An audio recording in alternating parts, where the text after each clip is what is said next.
ഓരോ തിളക്കത്തിനും ഒരു കഥയുണ്ട്. എന്റേത് തുടങ്ങുന്നത് എന്റെ അമ്മമ്മയിൽ നിന്നാണ്. Welcome to Glow Diary of a Mallu girl. എനിക്ക് 14 വയസ്സുള്ളപ്പോഴാണ് ഞാനത് ആദ്യമായി കാണുന്നത്. എന്റെ ചുണ്ടിന് മുകളിലൊരു നേരിയ രോമവര, പിന്നെ താടിക്ക് താഴെയും കുറച്ച്. ഓ മൈ ഗോഡ്, അതൊരു നേരിയ മീശയായിരുന്നു. എനിക്ക് മീശയും താടിയും വളർന്നു വരുന്നു. ഞാൻ എന്റെ കൂട്ടുകാരോട് ഇതിന്റെ സൊല്യൂഷൻ ചോദിച്ചു. അവരടക്കം പറഞ്ഞു, ഷേവ് ചെയ്യരുത്, അത് കൂടുതൽ കട്ടിയായി വളരും. അതെന്നെ കൂടുതൽ ഭയപ്പെടുത്തി. മറ്റുള്ളവരുടെ മുൻപിൽ പോകാൻ തന്നെ എനിക്ക് പേടിയായി. ഞാൻ റൂമിൽ നിന്ന് പുറത്തിറങ്ങാതായി. ഇതെല്ലാം ശ്രദ്ധിച്ച അമ്മമ്മ ഒരു ദിവസം എന്താണ് പ്രശ്നമെന്ന് അന്വേഷിച്ചു. ഞാൻ അമ്മമ്മയുടെ മുൻപിൽ പൊട്ടിക്കരഞ്ഞുപോയി. പക്ഷെ അമ്മമ്മ കൂളായിരുന്നു. എന്റെ കയ്യിൽ പിടിച്ച് എന്നെ സമാധാനിപ്പിച്ചുകൊണ്ട് പറഞ്ഞു, മുഖത്തെ രോമം സാധാരണമാണ്, എനിക്കുണ്ടായിരുന്നു. ഞങ്ങൾ എങ്ങനെയാണ് അത് മാറ്റിയിരുന്നതെന്ന് കാണിച്ചു തരാം, പ്രകൃതിദത്തമായ രീതിയിൽ.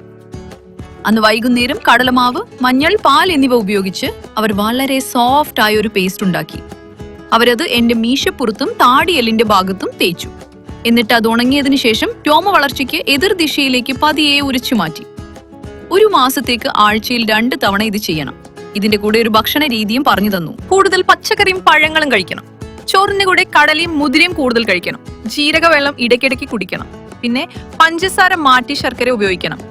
കൂടുതൽ ഷുഗറും ഹോർമോൺ ചേഞ്ചസും രോമ വളർച്ചയെ മോശമാക്കും. നമുക്ക് അകവും പുറവും ശരിയാക്കണം. അതിനാണ് ഈ ഭക്ഷണ രീതി. ഒറ്റ ദിവസം കൊണ്ടൊന്നും മുഖത്തെ രോമം മാഞ്ഞു പോയില്ല. പക്ഷേ 1 മാസത്തിന് ശേഷം എന്റെ ചർമ്മം ഒരു രോമം പോലും ഇല്ലാതെ വൃത്തിയുള്ളതും സോഫ്റ്റായി മാറി. ഏറ്റവും പ്രധാനമായി എനിക്ക് എന്റെ കോൺഫിഡൻസ് തിരിച്ചു കിട്ടി. ഞാൻ വീണ്ടും ആക്റ്റീവായി. അമ്മമ്മയുടെ തിളക്കമുള്ള ഈ വിദ്യ വെറും സൗന്ദര്യ സംരക്ഷണം മാത്രമായിരുന്നില്ല, അതിന്റെ ആത്മവിശ്വാസം കൂട്ടാനുള്ള മരുന്നുമായിരുന്നു. കണ്ണാടിയിൽ നോക്കാൻ എപ്പോഴെങ്കിലും ലജ്ജ തോന്നിയിട്ടുള്ള എല്ലാ പെൺകുട്ടികൾക്കും വേണ്ടി ഇത് ഞാൻ എന്റെ ഗ്ലോ ഡയറിയിൽ ചേർക്കുന്നു.